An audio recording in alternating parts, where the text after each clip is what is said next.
ஆண்டவனுக்கு வந்து யாராவது தண்டிக்கணும்னு சொன்னா ஏழை ஆக்கிட்டு நிறைய பெண் குழந்தைங்க கொடுத்துருவாங்க. இன்னும் ஆண்டவன் யார் மேல கோபம் இருந்தா தண்டிக்கணும்னு சொன்னா நிறைய பணம் பேர் புகழ் கொடுத்துட்டு விட்டுடுவான்.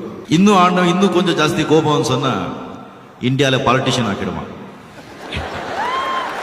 வசதிக்கு மட்டும் போகாதீங்க, தேவைகளுக்கு மட்டும் கஷ்டப்படுங்க. தேவைங்க கிடைச்சா போதும். என்ன ஆகும்? தேவைங்க கிடைச்ச உடனே மனசு வந்து வசதிகளுக்கு தான் ஆகும், கம்ஃபர்ட்ஸுக்கு போகும். கம்ஃபர்ட்ஸ் கிடைச்ச உடனே லக்ஸுரியை கேட்கும். ஒரு சின்ன டிவி, ஒரே ஒரு கார், ஒரு ரூம், அந்த மாதிரி தேவைகளோடு எடுத்துக்கிட்டா வாழ்க்கை ரொம்ப சந்தோஷமா இருக்கும், ரொம்ப நல்லா இருக்கும். எனக்கு வந்து இந்த பணம் பேர் புகழ் நான் சத்தியமா நான் வந்து எதிர்பார்க்கல. நான் வந்து எதிர்பார்த்தது ஏதோ ஒரு சின்ன கேரக்டர்ஸ், ஒரு வில்லன் கேரக்டர்ஸ் பண்ணிக்கிட்டு ஒரு ஸ்கூட்டரை வச்சுக்கிட்டு ஒரு வில் ஸ்வீட்டர் சிகரெட்டு ஒரு சின்ன ஒரு 1 bedroom ஃப்ளாட் வாங்கிட்டு நான் சொல்லிட்டு நான் இது பண்ணுறேன். ஆண்டை வந்து இவ்வளோ கொடுத்துட்டு அதை வந்து காப்பாற்றிக்கிறதுக்கு அப்போ எல்லாம் நான் கஷ்டப்படல. ஃபிலிம் இண்டஸ்ட்ரிக்கு வரதுக்கு முன்னால் கஷ்டப்பட்டேன், ஃபிலிம் இண்டஸ்ட்ரிக்கு வந்ததுக்கு அப்புறம் நான் கஷ்டப்படல. நான் இப்போ தான் ரொம்ப ரொம்ப கஷ்டப்பட்டுட்டு இருக்கேன். ஏன்னா எங்கேயோ கொண்டு போய் உட்கார வச்சுட்டீங்க. அங்கிருந்து வந்து எப்படி எல்லாமே எப்படி வந்து ஒன்றுமே புரியல எனக்கு அங்கே. ஸோ அந்த அன்பு ஆதரவுக்கு நான் வந்து எப்படி நன்றி சொல்லுதுன்னு தெரியல. நான் ஷூட்டிங்கில் டான்ஸ் பண்ணுறது எனக்கு வந்து ரொம்ப கஷ்டம். அது வந்து குஷ்பு உங்களுக்கு எல்லாருக்குமே, டான்சர்ஸ் எல்லாருக்குமே தெரியும். ஒரு ஷார்ட்னு சொன்னால் ஒரு 20 ரிஹர்சல் ஆகும், ஒரு 20 டேக்ஸ் ஆகும். அது வந்து நான் ஸ்டேஜில் பண்ணுறேங்கிறத நம்ம நினச்சி கூட பார்க்க முடியல.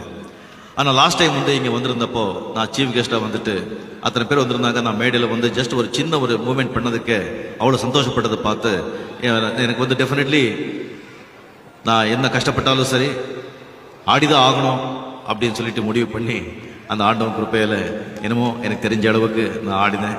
ஸோ உங்களுக்கு வந்து சந்தோஷப்பட்டிருப்பீங்க அப்படின்னு நான் நினைக்கிறேன். ஒன்று நான் என்னுடைய ரசிக பெருமக்களுக்கு நான் ஒன்று சொல்லிக்க விரும்புகிறேன். தயவு செஞ்சு நேரம் அட்வைஸ் அப்படிலாம் நினைக்காதீங்க. அந்த அளவுக்கு நான் வந்து வளரல. தயவு செஞ்சு உங்கள் அப்பா அம்மா தான், தகப்பனார் தான் நடமாடும் தெய்வங்கள். அந்த அப்பா கடவுளெல்லாம் விட்டுடுங்க. Who is God? கடவுளெல்லாம் விட்டுடுங்க. அப்பா அம்மா தான். அவங்கள வந்து நீங்கள் சந்தோஷமாக பார்த்துக்கிட்டீங்கன்னு சொன்னால் உங்களை ஆண்டவர் ரொம்ப சந்தோஷமாக வச்சுப்பான். அதை விட பெரிய பூஜையே ஒன்றுமே கிடையாது. அப்புறம் 14 வயசுலேருந்து 30 வயசு வரைக்கும் ஓன்லி 16 இயர்ஸ் எல்லாருக்குமே ஆண்டவன் வந்து கோல்டன் பீரியட், கோல்டன் டைம். அது அந்த 16 வருஷத்துல தான் நீங்கள் கரெக்டாக படித்து நல்லா வேலையில் சேர்ந்து நல்லா கல்யாணம் பண்ணி எவ்வளோ குழந்தைங்க பெற்றுக்கிட்டு நீங்கள் செட்டில் ஆகிடும். 30 வயசு 14 to 30 அதில் நீங்கள் வேஸ்ட் பண்ணி